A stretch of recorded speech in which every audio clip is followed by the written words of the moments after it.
And just like that, man, we are in week 10 and we are here with the Detroit Lions defensive ranking through. And this is where we compare this week's defense to the previous week.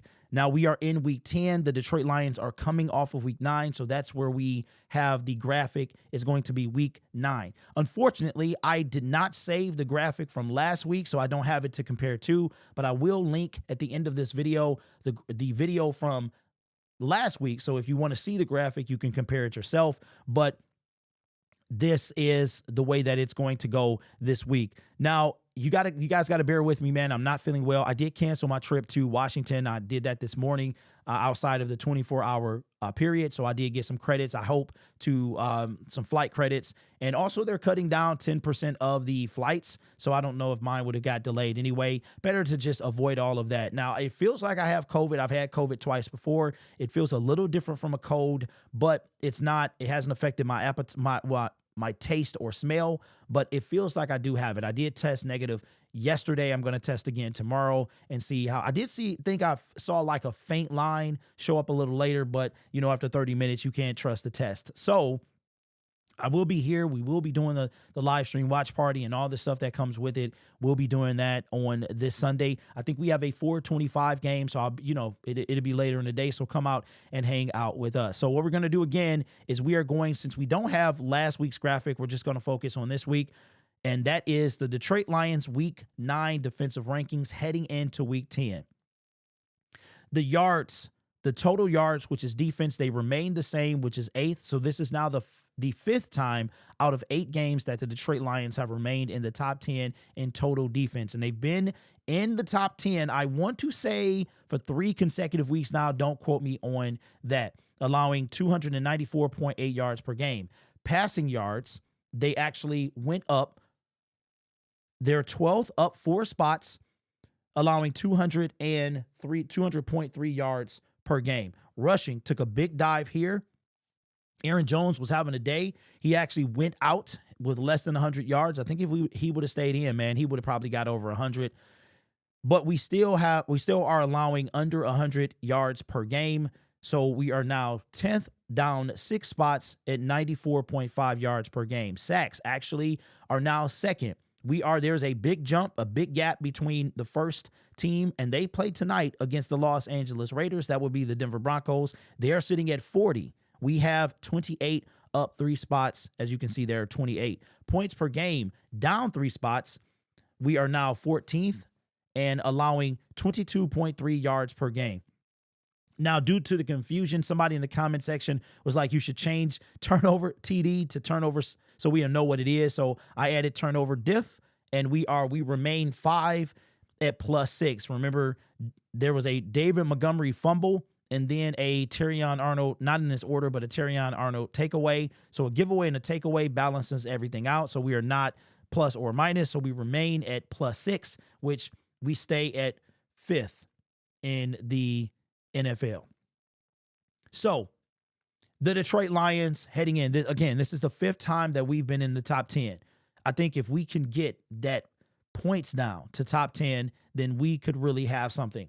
So I'm excited. I really don't have any complaints on Kelvin Shepherd because this guy, to me, in the 8 games that we've played so far, I mean, the consistency is really there. I don't know. It would be good to know how many times that Aaron Glenn in his tenure, in his 4 years, excuse me, I tried to hold it in, his 4 years of being the defensive coordinator for the Detroit Lions, how often were we in the top 10 in either both or either or points per game and yards per game on defense? So if somebody feels like looking that up, put it in the comment section below, and I will definitely pin your comment. So let's do like we do as well. We got to bring in third down defense and red zone efficiency. This is coming from Tim Twentyman's Twitter account.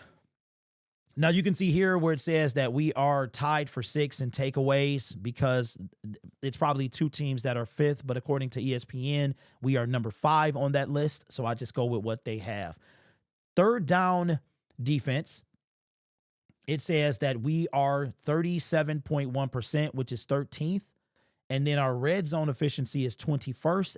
I want to say that's really, really close, if not exactly the same as last week, with 63 0.0%, which is what we are. So again, I'll link the video and you guys can compare it yourself and see if you know what the differences are.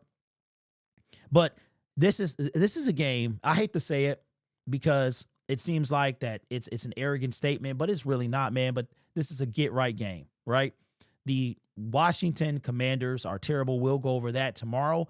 I will still be making those videos. I don't know how many videos I'm going to make, but I did not want to miss a week because I don't think there's one series, not a one, that I finished in the 4 years that I've been doing this. So I'm trying to get more consistent. And even if sickness gets in the way, man, we are getting these videos out. So I think that this is, even though the Detroit Lions didn't play their best game on any phase of the football field, I think that them remaining in the top 10 is a big deal. Remember, J.J. McCarthy still had under 200 yards. I mean, he didn't even have 175. If it weren't for just the miserable play on all facets of the field, then we probably would have won that game. We only lost by 3, and 3 of those points we could have had off a blocked field goal. Speaking of blocked field goal, man,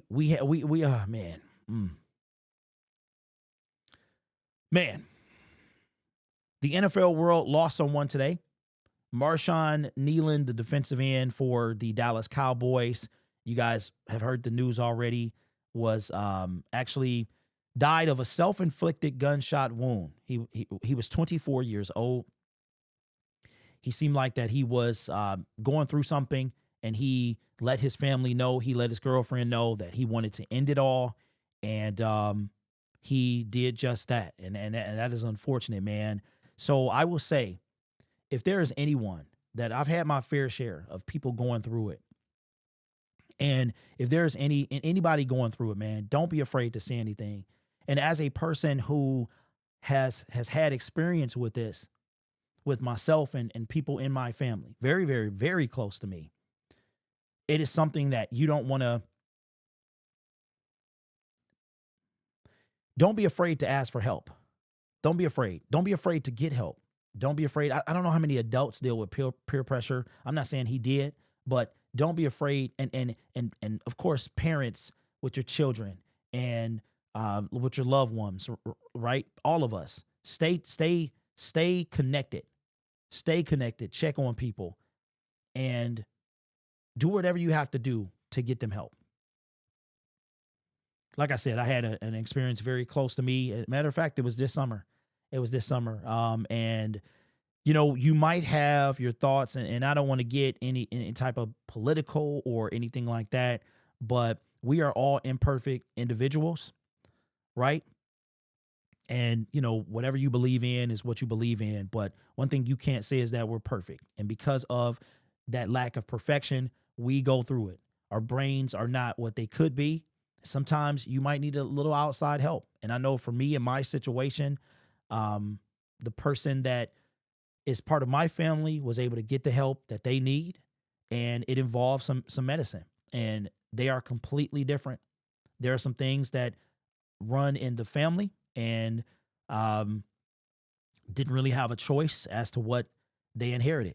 And sometimes you got to be, well, there's nothing wrong. I mean, whatever you believe, if you don't want to do that, that's perfectly fine. I'm just putting out there that, you know, the choice is yours. But if it's tough. It's tough because I don't want to try to act like I'm forcing you to do anything. But, you know, if it lines up with what you believe in, then I would definitely, don't be afraid, man. It was literally the best that could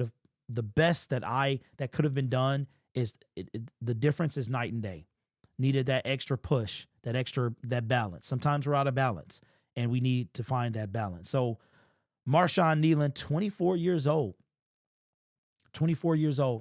was born 4 years after I graduated high school and 9 years before my son was born. 4 years before I got married the first time. And it's crazy because when I got married the second time, he was 15 years old. He was 15 years old. It puts everything in perspective. It really does. So if you need help, or someone you know needs help, please don't be afraid to ask. If you or someone you know needs help, please reach out to the National Suicide Prevention Hotline. You can call or text 988. You guys are awesome. Take care of yourself and each other. And I mean that. And as always, go Lions.